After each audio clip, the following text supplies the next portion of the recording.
Bakıda İdrak Liseyində müəllimi güllələməkdə təqsirləndirilən yeniyetmə ev dustaqlığına buraxılmayıb.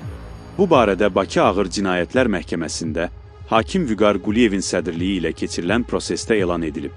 Hakim elan edib ki, iş üzrə zərər çəkmiş şəxs məhkəmədə iştirak etmir və nümayəndə ilə təmsil olunur.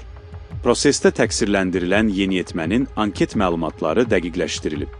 Onun anket məlumatlarında qeyd edilib ki, 2010-cu ildə Sumqayıtda anadan olub, orada qeydiyyatdadır. Yeniyetmə İdrak Liseyində 10-cu sinifində oxuduğunu bildirib. İclasda elan olunub ki, məhkəmə prosesində yeniyetmənin qanuni nümayəndəsi qismində anası iştirak edir.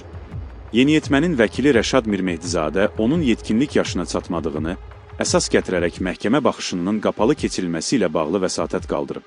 Daha sonra vəkil müdafiə etdiyi yeniyetmə barəsində seçilmiş həbs qətimkan tədbirinin ev dustaqlığı ilə dəyişdirilməsini xahiş edib. O deyib ki, yemitmetə hadisəni törədən zaman məsələnin mahiyyətini başa düşməyib və əməlindən peşmandır. Həmçinin zərər çəkmiş şəxslə qanuni qaydada barışıq əldə olunub, yaşadığı yerdən müvafiq arayış təqdim edilib. O, İngiltərədə kurs keçib, diplomları və nailiyyətləri var.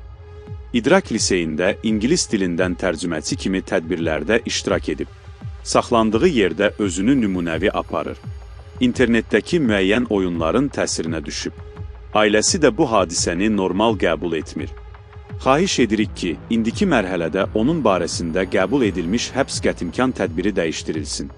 Zərər çəkmiş şəxsin nümayəndəsi də təqsirləndirilən şəxsin qaldırdığı vəsatətə etiraz etməyib. O bildirib ki, tərəflər arasında barışıq əldə olunub.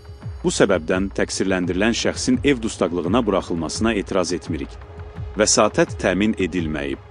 Növbəti məhkəmə baxışı iyulun 1-nə təyin olunub. Azərbaycan Respublikasının Cinayət Məcəlləsinin 29-120-2 ikinci xuliqanlıq niyyəti ilə adam öldürməyə cəhd maddəsi ilə yekun ittiham elan olunub.